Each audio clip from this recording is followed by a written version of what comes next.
छठे अध्याय का कौन सा श्लोक है?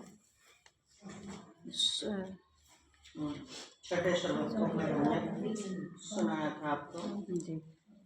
गीता जी के छठे अध्याय के छठे श्लोक में भगवान कह रहे हैं, जिस जीवात्मा के द्वारा मन और इंद्रियों सहित शरीर जीता, जिस जीवात्मा ने, इससे क्या सिद्ध हुआ? जीतने वाला कौन है? जीवात्मा। गुलाम कौन बना हुआ है? जीवात्मा। मुक्त किससे होना है? मन, बुद्धि, इंद्रियों आदि से। कैसे मुक्त होना है इनसे? कि ये वासनाओं को यानी संसार की इच्छाओं की पूर्ति के लिए बहुत सारे सामने देख करके पांच इंद्रियों के पांच विषयों को इकट्ठा कर करके बुद्धि में एकत्रित कर लेता है, और बुद्धि फिर वो मन में और मन इंद्रियों में उतर के शरीर के साथ, शरीर तो सारा इन्हीं चीजों से है। शरीर में कौन है? पांच ज्ञान इंद्रिय, पांच कर्म इंद्रिय, इसके अलावा शरीर का क्या? बाकी अंग उसी के साथ जुड़े हुए हैं, तो इसलिए शरीर सहित कह दिया। तो क्या करता फिर रहा है ये जीवात्मा? भोगता फिर रहा। वो जिसमें इसको सुख आता है वहां राग से बनता है। राग मान ले अटैचमेंट हो जाना, आसक्ति हो जाना, अरे बहुत अच्छा था, बहुत अच्छा था, और मिले और मिले। तो उस राग से बंद करके ये बहुत सारे संस्कार इकट्ठे कर लेता है, और जहां इसे सुख नहीं आता वहां द्वेष से बनता है कि नहीं, दोबारा ये नहीं होना चाहिए, ये नहीं होना चाहिए, चिंतन नहीं छोड़ता। इसलिए जीवात्मा को कहा राग और द्वेष ही दोनों इसके बंधन के कारण है। अगर राग द्वेष से ये मुक्त हो जाए तो ये मुक्त हो सकता है। क्यों हो सकता है? क्योंकि राग द्वेष ही मेन बंधन है। फिर इसके अंदर आसक्ति, मोह, ममता, ये सब राग द्वेष के ही कारण प्रकट है। फिर ये अपने स्वरूप को, जो इसका चैतन्य स्वरूप, सुख स्वरूप, अविनाशी स्वरूप है, उसमें ये स्थित हो जाए। अभी क्या है, उसमें स्थित होते हुए भी उसमें नहीं रहता, भाग रहा है, इंद्रियों के माध्यम से बाहर विश्व में दौड़ रहा है, इकट्ठे कर रहा है। जिस जन्म में जाता है, जहां भी जन्म लेता है वहीं इकट्ठे करता है। अभी तुम भजन सुन रहे थे, पुत्र पुत्र आदि को में लुभाना नहीं, मैं हूँ नारी ये भाव अपनाना नहीं, कभी मेले तमाशों में जाना नहीं, नैया जीवन की पार करो सजनी, परिपूर्ण एक ब्रह्म लखो सजनी। तो ये सारा भजन में सुन रहे थे ना, तो ये सजनी सजनी किसको कहा जा रहा है? जीवात्मा रूपी सुरता को, चेतना को। ये चेतना तो इधर उधर भटकती फिर रही है, मत फिर, मत घूम, मत दौड़, ये मेले तमाशों में कुछ नहीं मिलना। इसलिए वो संकेत कर रहे हैं सुरता को, महापुरुष गुरुदेव, मान जा, मान जा। लेकिन आदत पड़ गई है विश्व में विचरण करने की, विश्व से बाहर रहना, इसे अलग होना, इसे लगता है कि जिंदगी ही खत्म है मेरी, विषय नहीं तो मैं नहीं, ऐसा इसे भ्रम हो गया है। इसलिए भगवान छठे अध्याय के छठे श्लोक में यही बात कह रहे हैं कि जिस जीवात्मा के द्वारा मन और इंद्रियों सहित शरीर जीता हुआ है, जिस जीवात्मा ने ऐसा कर लिया, मन और इंद्रियों सहित अपना शरीर बस में कर लिया, उस जीवात्मा का तो आप ही अपना मित्र हो गया, अपना आपा, क्योंकि उसका अपना उद्धार है, अपनी भूल है। और किसको मुक्त होना है? इंद्रियों को थोड़ी मुक्त होना है, ये तो प्रकृति के अंश है, ये तो जड़ है, इनको तो ये ज्ञान भी नहीं बंधन में है, ये बंधन में है भी नहीं, क्योंकि ये दूसरे का धर्म अपनाते ही नहीं। जिसका जो धर्म है ये वो कार्य कर रहे हैं, और इनको कोई मतलब नहीं हम कार्य कर रहे हैं। ये चेतन जीव ही इनमें बैठकर देखने का, सुनने का, बोलने का, चखने का, सूंघने का, स्पर्श का, चलने का, लेन देन का, उपस्थ त्याग और ग्रहण का सब कार्य यही कर रहे हैं। क्योंकि चेतन में ही होता है ना ये, इसलिए उसी को समझाया जा रहा है। तो उस जीवात्मा को तो आप ही अपना मित्र है, और जिसके द्वारा मन तथा इंद्रियों सहित शरीर जीतता नहीं जिसने, उसके लिए वह आप ही अपना शत्रु के सदृश शत्रुता में बरतता है। सीधी बात। आगे 7वें में कह रहे हैं, सर्दी गर्मी सुख दुख आदि में तथा मान और अपमान में जिसके अंतःकरण की वृत्तियां भली भांति शांत हैं, ऐसे स्वाधीन आत्मा वाले पुरुष के ज्ञान में सच्चिदानंद घन परमात्मा सम्यक प्रकार से स्थित है। अर्थात उसके ज्ञान से परमात्मा के सिवा अन्य कुछ नहीं है। उसके ज्ञान में ये प्रकट है। देख लो, स्पष्ट बोल, दोबारा सुन लो। सर्दी गर्मी और सुख दुख आदि मान और अपमान है, जिसके अंतःकरण की वृत्तियां भली भांति शांत हो गई है। यहाँ सर्दी गर्मी ठंड हो रही है, इसका विषय नहीं है, फिर ध्यान देना। सर्दी गर्मी का मतलब है सुखद और दुख, सुख और दुख, मान और अपमान। जिसके अंतःकरण में जिसकी इस प्रकार की वृत्तियां बोले भली भांति शांत हैं। यही है ना लिखा, पढ़ो देखो जरा जी, यही है ना। 7वां अध्याय 7वां श्लोक देखो, छठे अध्याय का देख रहे हो कि नहीं जी? यही है ना, भली भांति शांत है। ऐसे स्वाधीन आत्मा वाले, स्वाधीन स्वयं में स्थित रहने वाला, स्वयं पर अधीन है, दूसरी पर अधीन नहीं है। ऐसे स्वाधीन आत्मा वाले, क्योंकि आत्मा की ये स्थिति तो जो स्वयं पर पुरुष के ज्ञान में जो स्वयं पर ही स्थित है, स्वयं में स्थित है, अपने आत्म स्वरूप में है, ऐसा आत्म राम। ऐसे पुरुष के ज्ञान में सच्चिदानंद घन परमात्मा, सच्चिद आनंद स्वरूप परम आत्मा जो सबसे परे है, इनका विषय ही नहीं है वो आत्मा, ऐसा परमात्मा नाम दे दिया उसका, सम्यक यानी सही सही प्रकार से स्थित है। भ्रांति नहीं है, भ्रम नहीं है, वाणी का विषय नहीं है, प्रकट है पूरा।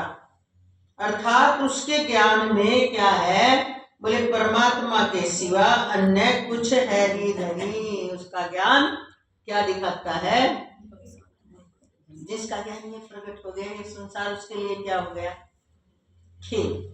अब इस खेल में खेलना, जब तक ये ज्ञान नहीं तब तक क्या है, खेल में खेलना, दुख नित झेलना, न अगाना, चाहे मरुस्थल के जल में नहाना। अज्ञानी के लिए खेल में, विषयों के खेल में खेलता है, दुख नित्य झेलता है, फिर भी कभी अघाता नहीं, फिर और चाहिए और चाहिए और चाहिए। तो क्या उदाहरण दे दिया, क्या उपमा दे दी कि चाहे मरुस्थल के जल में नहाना। मरुस्थल में कभी जल होता है क्या, रेत के सिवाय? मरुस्थल भूमि में रेत के सिवाय कुछ नहीं होता। बोले ये रेत में से जल निकालना चाह रहा है, निकलेगा जी नहीं। इसलिए कह रहे चाहे मरुस्थल के जल में नहाना। अज्ञानी के लिए तो ये कहा, हर ज्ञानी के लिए, जब परमात्मा के लिए अन्य कुछ है ही नहीं, ऐसा ज्ञान जिसका प्रकट हो गया है, सम्यक ज्ञान, तो वो सारा का सारा खेल किसमें खेल रहा है, किसने लीला विलास से परमात्मा में खेल रहा है। एक परमात्मा के सिवाय उसे कुछ दिखता ही नहीं, दूसरा कोई है ही नहीं। आनंदो हम, हर विषय में आनंद, तृप्त है पूरा, अभाव की फीलिंग ही नहीं है, और सब कुछ व्यवहार कर रहा है। इसलिए भगवान ने कल ही कहा था, वही योगी और सन्यासी है। अग्नि का त्याग करने वाला योगी वह, वो सन्यासी नहीं है।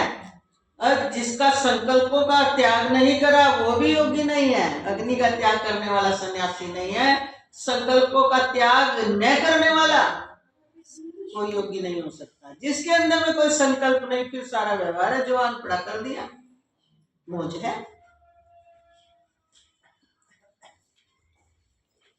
अब आगे 8वें श्लोक में कह रहे हैं, ज्ञान विज्ञान तृप्तात्मा कुटस्थो विजेतेन्द्रिय युक्त इति युच्यते योगी समलोष्टा समकांचन सुहृद मित्र उदासीन मध्य सत्यतेश बंधुषु साधुष्वपि च पापेषु समबुद्धि विशेषते योगी युजित सत्मात्मानं रहस्य स्थिते एकाकी यत् चितात्मा निराशित परिग्रह। क्या कह रहे हैं? जिसका अंतःकरण ज्ञान विज्ञान से तृप्त है। अंतःकरण में क्या होना चाहिए? ज्ञान। और हमने भर क्या रखा है? भोग ठूस रखे हैं बहुत सारे, और वो तृप्त करने की उनमें पावर नहीं, इसलिए मुरुस्कल का जल बोल दिया उसको। भोगों में तृप्त करने की पावर नहीं है। भोग तो भोगे जाओ और सोचे जाओ इतना हो जाए, फिर कुछ इतना हो जाए, फिर कुछ इतना होना जाना कुछ नहीं। इसलिए क्या कह दिया भगवान ने? जिसका अंतःकरण ज्ञान विज्ञान से तृप्त है, यानी अनुभव सहित ज्ञान है जिसको। विज्ञान जब साथ में जुड़ जाता है ना, तो अनुभव सहित ज्ञान। ज्ञान तो देखो हम आपको सुना रहे हैं, तो आपको ज्ञान तो हो गया, हम शरीर नहीं आत्मा। मानो या ना मानो, ये तो आपकी मर्जी है, लेकिन ये परिचय तो मिल गया ना आपको अपना, तो ये तो हो गया ज्ञान। पर मैं आत्मा हूँ, शरीर नहीं हूँ, ये आपके अनुभव में प्रकट हो जाए, इसको बोलते हैं अनुभव सहित ज्ञान। ज्ञान विज्ञान किसको कहते हैं? अनुभव सहित ज्ञान होना चाहिए, वाणी का विषय ही ज्ञान नहीं होना चाहिए। इसलिए भगवान ने पहले ही क्या कह दिया? जिसका अंतःकरण ज्ञान विज्ञान से तृप्त है। अंतःकरण में अब क्या है? देखो, काम तो बुद्धि मन आदि से ही चलेगा जब तक देह में है, पर क्या है उसके अंदर? उस मन और बुद्धि के अंदर क्या है? अनुभव सहित ज्ञान है। कौन सा ज्ञान है? एको ब्रह्म द्वितीया नासी, दूसरा कुछ भी नहीं है, सब मिटा हुआ है। एक ब्रह्म के सिवाय यहाँ कुछ सत्य नहीं है। ये उसका ज्ञान अनुभव सहित प्रकट हो गया है। तो जिसकी स्थिति विकार रहित है, विकार उसके पास है ही नहीं। आप सोचो, देखो व्यवहार करेंगे तो विकार आएंगे? नहीं आते भाई। जो जहां से लिया उसका कार्य करो, वहीं छोड़ दो। विकार छू भी नहीं सकते। विकार तो हम मानकर बैठे हैं, तब हमारे की मान्यता हमारी। वास्तव में विकार कहाँ है? विकार प्रकृति में विशुद्ध है। आन पड़े चोरन की नगरी, चोरन की नगरी इसलिए है कि ये विषय हमें अपनी तरफ खींचते हैं, और नहीं तो प्रकृति में शरीर मनुष्य का लेकर आ गए हैं। क्या बुराई है? सुंदर चोला है, साक्षात परमात्मा की प्रतिमूर्ति है मनुष्य तो। भगवान के कहीं दर्शन करने हैं तो मनुष्य के रूप में, अपने रूप में कर लो, प्रतिमूर्ति है। तो कोई खराब थोड़ी है ये चोला। इसे क्यों कोसते हो? जब दुख आते हैं ना तब कोसते हो, अनुकूलता आती है तब नहीं कोसते। तो आपने इसमें किस प्रकार रहना है? 9 द्वार वाली नगरी में 9 द्वार खुले हैं, 10वां द्वार बंद है। इसलिए दशरथ उसे ही बोलते हैं 10 द्वारों वाला रथ। ये मनुष्य है। इसमें कौन रहते हैं? राम। ये राम कौन है? आत्मा। तो देखो, नाम भी हमारे शास्त्रों में कैसे रखे? वेद के नाम है। जहाँ राम प्रकट होंगे, मनुष्य रूप धारण करेंगे। किसके यहाँ? दशरथ के यहाँ। कौन है दशरथ? बोले 10 द्वारों वाली नगरी में राम प्रकट हो गए। अब ये तो बाहर ही जुड़ गया। ये 10 द्वारों वाला ये मनुष्य शरीर है, ये दशरथ है रथ, 10 इंद्रियों का रथ, जिसमें 10 इंद्रियां लगी है, ऐसा रथ। उसमें कौन रमन करता है? राम। ऐसे राम को वाकर के आप दुखी हो के हम तो मनुष्य हैं। दशरथ है ये, दशरथ में रमन कर रहा है। 10, फिर ध्यान दो, 10 द्वारों वाला ये रथ है शरीर। 10वां द्वार बंद पड़ा है। इसलिए हमें ये 9 द्वार तो विषयों का बहता है, इसमें गंदगी निकलती रहती है। और 10वां द्वार है वो ब्रह्मरंध्र है। जब योगी इसमें रमन करता है तो उसका 10वां द्वार एक्टिव हो जाता है और यहीं से ओम का उच्चारण करके असीम में स्थित हो जाता है। ऐसा है ये 10वां द्वार ब्रह्म रंध्र से बोल दिया, ब्रह्म का द्वार है। और हमारे उपनिषदों में आता कि ब्रह्म ने जब प्रवेश किया यहीं से किया, कि इन द्वारों से ब्रह्म ने प्रवेश नहीं किया। जब ये प्रतिमूर्ति मनुष्य रूप बना दी, फिर भी इसमें सारे देवी देवताओं को स्थान दे दिया, उन्होंने मांगा, फिर भी ये क्रियाशील नहीं हुआ, तो यहाँ से इन इंद्रियों में तो सब देवता बिठा दिए। तो भगवान स्वयं वो ब्रह्म तत्व यहाँ से प्रवेश कर गया। इसलिए 10 द्वारों वाला दशरथ यानी मनुष्य का शरीर ही इसमें राम रमन करते हैं। ऐसे हो आप, ऐसे हम सब हैं। कितना सुंदर है हमारे पास ये मनुष्य का चोला, स्त्री पुरुष का भेद मिटा दो, 10 द्वारों वाला रथ है सबका। वो तो मकान का डिजाइन होता है। हाँ, तो ऐसे रथ में रहने वाले आप अपने को भूलकर रथ मान बैठे। अब भूल के मान बैठो कुटिया में, तो जचेगी ये बात?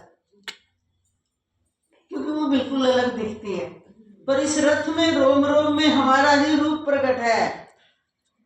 चेतना, चेतना, आनंद और सत्य तीनों ही इससे झर रहे हैं। सच्चिदानंद पूरा एक एक रोम से प्रकट हो रहा है।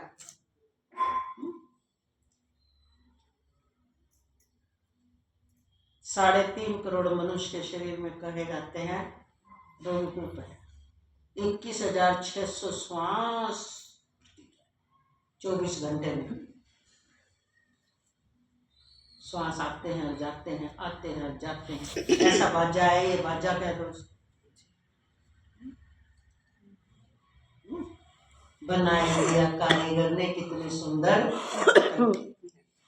तोलने की तकड़ी कह दो उसको। इसमें क्या तोलने हैं? पुण्य और पाप।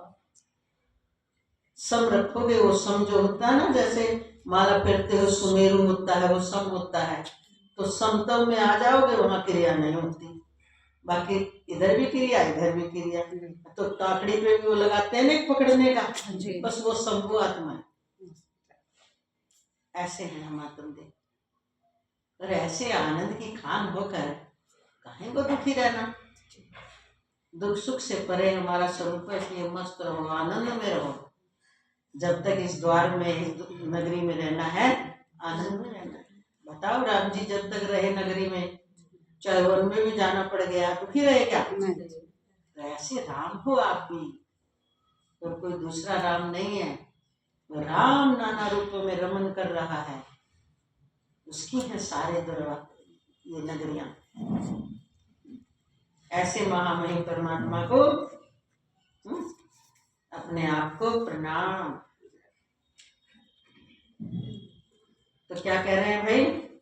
जिसका अंतःकरण ज्ञान विज्ञान से तृप्त है, जिसकी स्थिति विकार रहित है, जिसकी इंद्रिया भली भांति जीती हुई है, और जिसके लिए मिट्टी पत्थर और स्वर्ण समान है। अच्छा, अब एक बात बताओ, मिट्टी पत्थर और स्वर्ण एक समान होकर, मतलब वो जो ज्ञानी होंगे, योगी होंगे, वो सोने को मिट्टी में फेंक देंगे क्या? मिट्टी का उपयोग मिट्टी की जगह, पत्थर का उपयोग पत्थर की जगह, सोने का उपयोग उनकी। तो और भी ज्ञान, कोई कहते हैं कि ज्ञान हो जाता है ना जब इंद्रियों से परे, तो क्या उनकी सुगंध कम हो जाती है, दिखना कम हो जाता है, या सुनना कम हो जाता है, या चखना कम हो जाता है, और ज्यादा बारीकी दिखने लग जाती है। तो क्या कम हो जाता है बताओ? इसी तरह क्या उनको ये पहचान खत्म हो जाती है, ये सोना में मिट्टी है? अंदर में बरतने के लिए सब है, और बाकी सब भी मिट्टी है। आज ये शरीर छूट जाए, मिट्टी नहीं हो गया हमारे लिए, इससे बड़ा हीरा कौन होगा? दशरथ है। 10 द्वारों वाली नगरी जब ये भी मिट्टी है, हमारे न रहने से हमारे किस काम की है? फिर बाहर की चीजें तो बाद की है। इसलिए ऐसा समझकर व्यवहार के तरीके से करो, और अंदर से समता में स्थित हो जाओ। भगवान का ये संकेत है। तो वो क्या कह दिया, ऐसा योगी वह योगी युक्त अर्थात भगवत प्राप्त है, ऐसा कहा जाता है। फिर आगे कह रहे हैं, स्वार्थ रहित सबका हित करने वाला, पक्षपात रहित दोनों ओर की भलाई चाहने वाला, ये उसके लक्षण। कौन? सुहृद, मित्र, बैरी, उदासीन, मध्यस्थ, द्वेष और बंधुगणों, द्वेष्य और बंधुगणों में, धर्मात्माओं में और पापियों में भी समान भाव रखने वाला अत्यंत श्रेष्ठ है। बोलो, आप देखो, सुहृद, मित्र और वैरी। वैरी, अब वैरी के साथ अगर किसी को ध्यान होगा, उसका कोई वैरी होगा? बता दो, कोई वैरी होगा? इस शरीर में आपका वैरी कौन है, पहले ये बता। अपना मन वैरी है। वैरी है मन? अपना मन समझता नहीं, दौड़ धूप में कोई भी वैरी नहीं है, हमारा सबसे प्यार है, कोई भी इंद्रियों के द्वार है। फिर भी उनका अपना अपना पद है ना, उसी पद पे बिठा रखे हैं। बताओ, पर हमारा सुभद्रता सारी इंद्रियों से एक समान है ना। हमने पहले भी कई दिन पहले बताई थी, हमारी गुप्त इंद्रियों में अगर कोई दिक्कत आ गई तो आप उसके बैरी हो, पड़े रहने दो, हमें कोई मतलब नहीं है। ऐसे होता है, सभी के साथ एक जैसा व्यवहार नहीं होता। व्यवहार में तो भेद होता है। कोई आपसे बैर रखता है ना, आप अंदर से बैर नहीं रखना, अंदर से सबसे क्षमा भाव रखना है। लेकिन अगर आप बैरी को अपने साथ बिठा कर करोगे, आपका और अहित कर देगा, तो विवेक भी रखना है, आपको बैर नहीं रखना। क्या पता आपके व्यवहार से एक दिन वो बदल जाए। समझ आ गए? और सोचोगे बैरी को बैरी ही बनकर जवाब देंगे, और जो अज्ञानी है वो क्या एग्जाम्पल दे देते हैं। देखो, राम जी ने भी तो राम जी से बैर रखता था रावण, कृष्ण जी से बैर रखता था कंस, भगवान ने भी तो मारा उनको। मारना अलग बात है, बैर थोड़ी था। आगे वर्णन तो आप वही गति थी, अपने परम धाम भेज दिया। वो तो भगवान ने तो ये ऐलान ही कर दिया, जो मुझे जैसे जिस भाव से बसता है मैं उसी भाव से बसता। और वो दुश्मनी के भाव से वो चाहते थे हमसे युद्ध कर, तो भगवान ने युद्ध करके उनको परम गति दे दी। इसीलिए तो फिर कहा, जन्म जन्म मुनि यतन कराए, अंत राम कहीं आवत नाई। और उन बैरी, अगर बैरी होते उनके सामने तो राम खड़े हैं, कृष्ण खड़े हैं, उनकी छाती पर बैठ के उनको मार दिया कृष्ण ने। बैर कहाँ, उससे ज्यादा कौन छाती में रहा, तुम्हें भगवान सोचो जरा। तो भगवान का बैरी ऐसे ही मनुष्य को शिक्षा लेनी चाहिए। हमें किसी से बैर नहीं करना। हाँ, अरे हमें किसी से बैर नहीं करना। इसलिए हमें पापियों से, धर्मात्माओं से, बंधुगणों से किस प्रकार व्यवहार करना है, ये विवेक रखना है। आज हम वाणी को यहीं विराम दे रहे हैं, कल समझाएंगे। जरा